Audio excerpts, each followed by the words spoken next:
We're going to learn several somatic exercises to release emotions in this video. So you might wonder, why would I want to do this? Well, the reason that most of us do behaviors we don't want to do, whether that's people please, yell, shut down, overeat, and literally anything that you're like, at the end of the day, I wish I didn't do that. The reason we do this is because we have an emotion and we're trying to get rid of that emotional state by doing that behavior. And so we have this like stress response, and we will do anything to get rid of it. And a lot of the things that we choose to do to get rid of it are not helpful to us.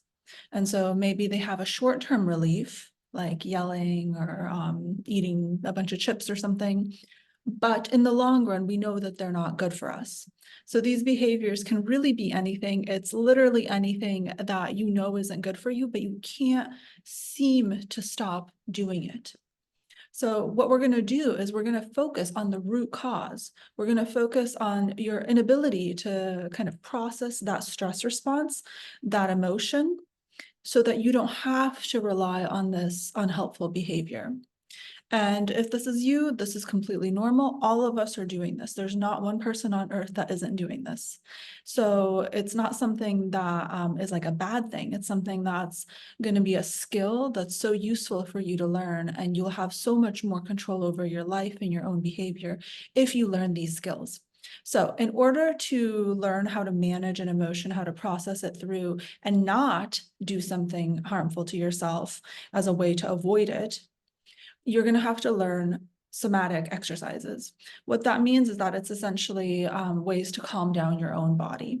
So when you're about to do something like yell at someone, people please, overeat, you're typically feeling a lot of negative emotion in your body, and you're trying to get rid of it.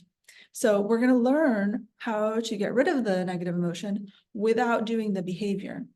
So I'm going to introduce here, I believe, seven or eight techniques that you can choose from.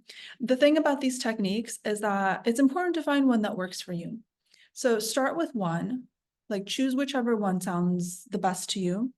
Start with that one and then practice. You need to practice this every day. The idea behind somatic exercises is that they're going to be really helpful to you when you're in that stress response, but you're going to have to learn them when you're not in the stress response. It's kind of like if you want to learn to ride a bicycle, you don't want to learn to ride it in a snowstorm.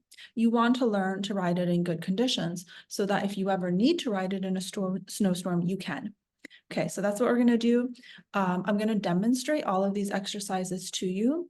I'm going to put the list and the timestamps for you. So if you want to just skip ahead to one that looks interesting, do that. But I think it's really important for you to see how it's done and for you to learn to do these.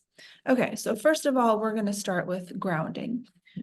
Grounding is really simple. It's extremely evidence-based though. So it's a type of meditation in which I want you to sit 5-10 minutes, and I want you to put your feet on the ground, both feet completely on the ground, no shoes, and in a chair, sit straight up, put your hands on your lap, and I want you to feel the ground underneath your feet.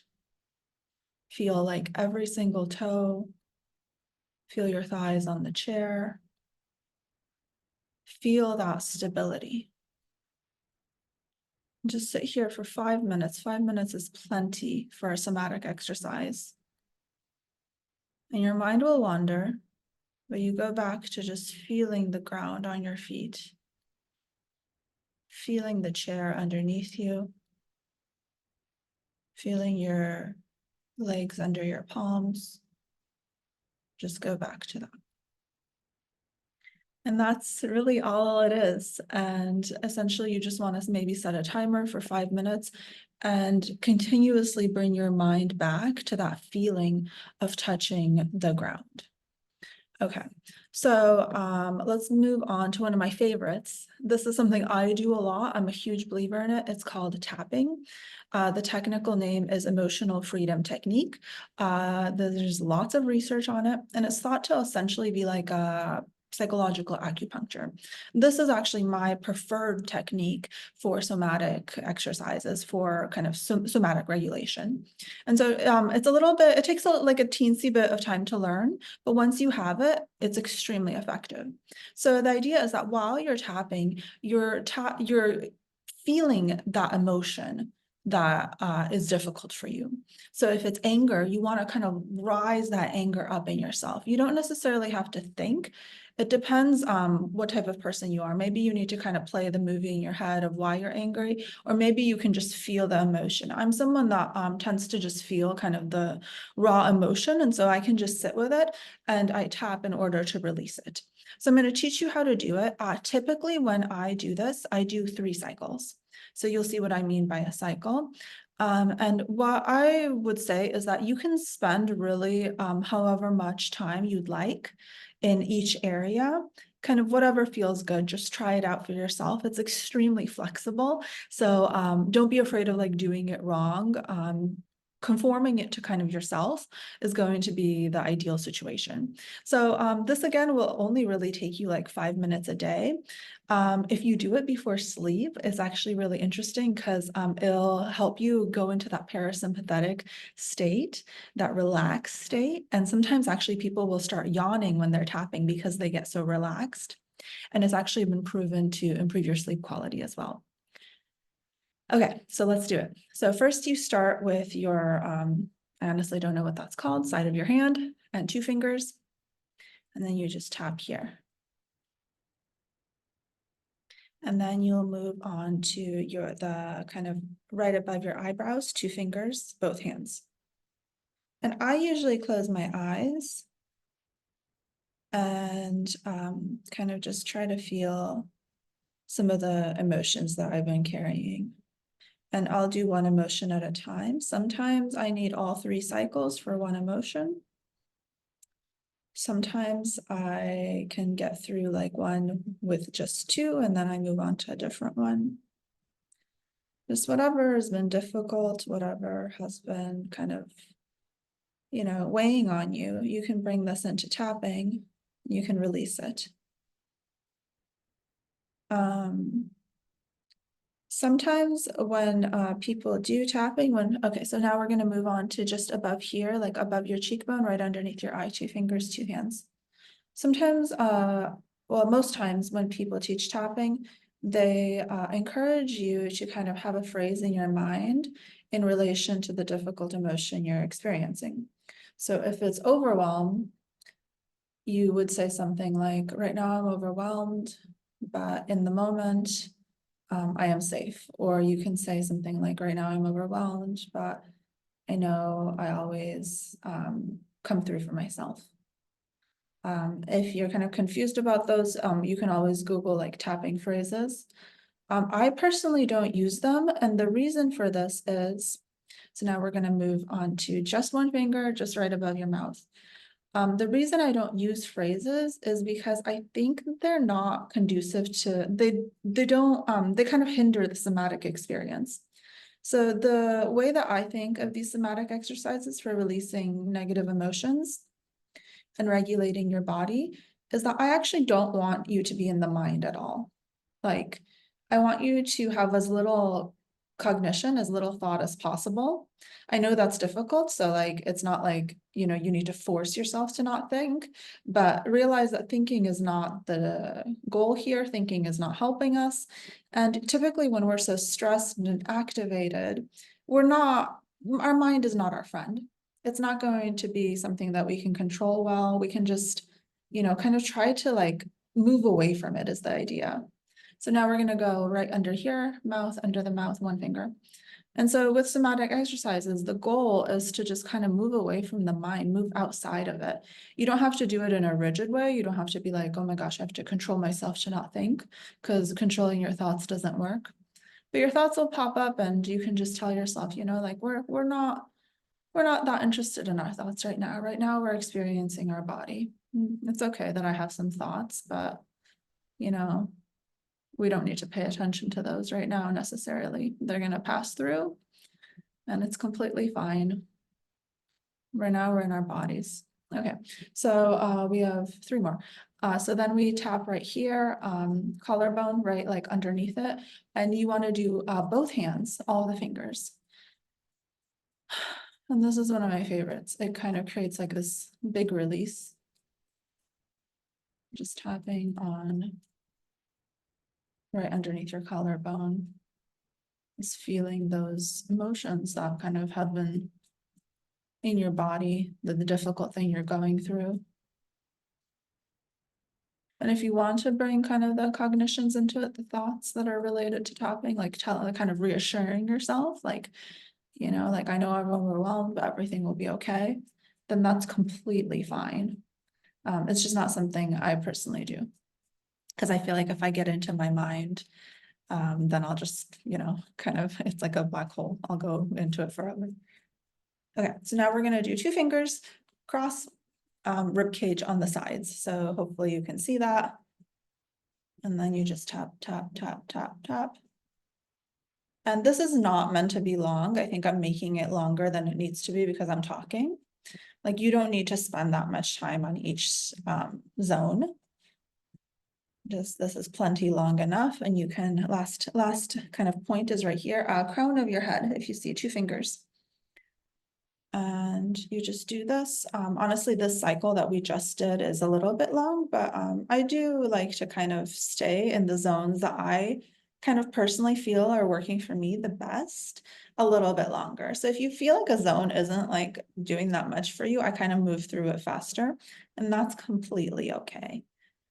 Tapping is very much about feeling it. And so it's not like this like prescriptive rigid thing.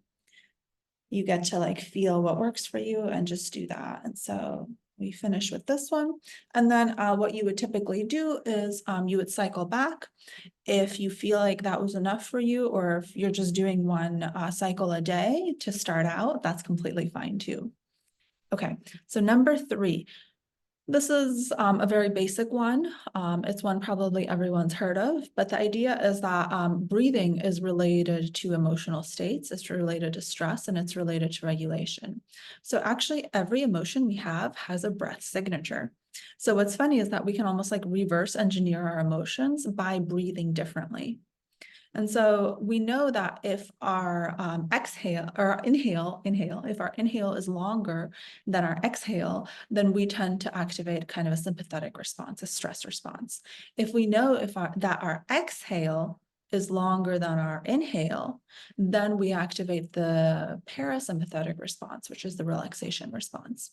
So this could look like a 5-second in breath and a 7-second out breath. There's different variations of this, but essentially what I want you to do is to take what I would say like a normal in breath, and then maybe just hold a little bit and then release, and then count the release. 1 Mississippi, 2 Mississippi, 3 Mississippi, 4 Mississippi, 5 Mississippi, 6 Mississippi, 7 Mississippi.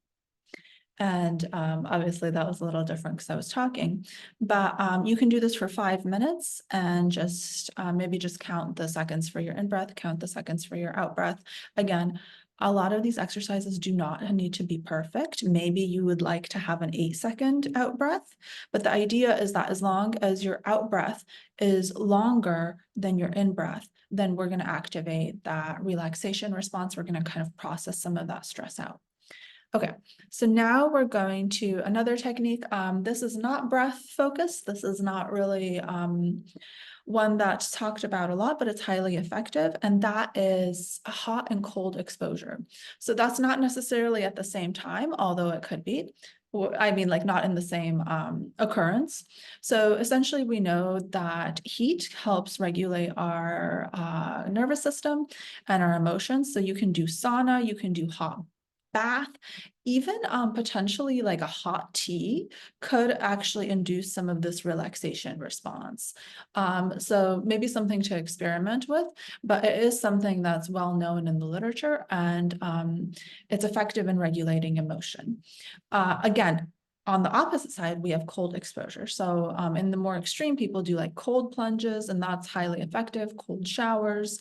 And if you're kind of in a pinch, you can even do like an ice cube, like on your neck. Again, it's kind of activating like a physical response, bringing you out of your mind, because typically when we're extremely emotional, we kind of get that like racing thought cycle. So, you know, if I'm angry, I'll start thinking like all the reasons I should be angry, and my thoughts are racing, racing, racing, racing. And I'm not able to get out of that cycle because those racing thoughts are creating more anger. And so they kind of just loops. The idea is that, and like, because it's just looping and kind of increasing itself in strength, it makes me want to act in a way that probably I'll regret later. And so the idea here is that we want to stop that cycle. And the best way to stop that cycle is to go into kind of physical regulation responses. And so with cold, it kind of helps regulate us, like even just an ice cube to the neck, to the face. People do like a bowl of ice and they submerge their face on it. This will kind of just get you out of that cycle and stop that response, and also help regulate your nervous system. Okay, so that's kind of a quicker one. If you're and a good one if you're not interested in like elaborate tapping techniques or meditation. Again, it really depends how much cold hot you need. I do sauna, so that's something I incorporate and I enjoy that. Sauna has actually been linked to decreasing depression. So even just, they found that even one sauna session, I believe for about 25 minutes, decreased depression symptoms for up to a month after the session. So these things are actually highly effective. Just it's something that needs to be incorporated on a habitual basis. Okay, so another one we have is called butterfly touch. So some people call it butterfly hug, but essentially we know that when we're doing like a pendulation, so that means like, you know, one side here, one side there, once on both sides of our body, this helps regulate our nervous system, because the idea is that essentially the nervous system is almost like bilateral. And so when we have this bilateral stimulation, then it helps regulate us. And also like it kind of takes a little bit of effort to think about what you're doing. So that helps get you out of your mind. So you kind of get a twofold benefit here, where it's like you're concentrating on doing something that feels a little complex. And at the same time, you're regulating your physical response. So this is a very quick one. Honestly, even just like 2 minutes, I think would be effective. It depends on like kind of how much time you have and how effective you think this particular technique is. I want to note that if you don't like one of these techniques after you try them, that's completely okay. Not everything is going to be like a preferred way of regulating for everyone. Like I would encourage you to keep trying, keep looking for new techniques. Okay, and then the last one is a very kind of easy one, I suppose, and it's something that a lot of people do, but it's actually walking, preferably outside and preferably in nature. And I'm going to explain to you why this works in particular. So when we walk, we typically scan the kind of road ahead of us, make sure we're not stepping on something weird. We're kind of looking at the scenery. And so the idea behind this is that it's actually really similar to EDMR. Anyways, it's the eye movement desensitization therapy, which is actually a very famous therapy for trauma. And so the idea is that you kind of like have a therapist that does has you follow their finger back and forth. And we actually know that this back and forth motion with the eyes really helps with regulating our trauma response, our stress response. And so the idea is that if you walk outside, you're kind of doing that naturally. At the same time, if you're walking in nature, there's evidence to showcase that being in nature, seeing the green and having that kind of like smell of the trees and the leaves actually lowers your cortisol levels significantly. So you're getting like a multitude of factors here in which this will allow you to regulate your stress response and bring you back into kind of that calm state in which you can think clearly. Again, also exercise is a huge one. It's something that a lot of people utilize to regulate their emotions. From what I've seen for most people, just exercise typically is not enough. Like typically it's really important to incorporate like one of these somatic exercises, like the tapping, like some type of meditation, things like that. Oh, and I actually have one more, and this is the other one I do. So I do tapping, well, I mean, I do walks too, but I do tapping and I do this particular exercise. So this meditation, this breathing meditation, regulates the nervous system because, like I said, we kind of have a bilateral response when it comes to our nervous system. And so when we engage kind of both sides of something, then it allows us to regulate. So this is called alternate nasal breathing. And so I'm going to teach it to you. Hopefully it doesn't look too strange, but it's extremely effective and you only need to do it for 3 to 5 minutes a day. All of these techniques are very quick. It's just you need to find a way to incorporate them. Okay, so we're going to do this. So 2 fingers. And then the thumb is the one that's used to block, or yeah, the thumb and this finger is used to block the alternate nostril. So it's what it sounds like. It's called alternate nostril breathing. So fingers right here, and then we're going to block this nostril and we're going to breathe in with this nostril. So you breathe in, you hold, switch while you hold, and then release. And you see I'm blocking with this. So now you breathe in with this nostril, hold and switch while you hold, and release. So one nostril is always blocked at one time. So you inhale,